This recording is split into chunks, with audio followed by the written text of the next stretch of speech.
Good afternoon friends. आज हम बात करेंगे सेफ्टी रिलेटेड का क्वेश्चन का बारे में। आज का जो टॉपिक है वो टॉपिक है difference of PEL and TAA। What is the difference of the PEL and TAA? What is the full form? First of all, I would talk about the PEL. PEL means permissible explosive limit, and TAA. TAA means time weighted average, right? So let us go.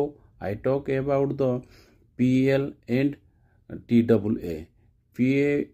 Permissible exposure limit or time weighted average is the maximum concentration of gases, vapors, or any other hazardous substance in which a body can work for 8 hours, 5 days a week.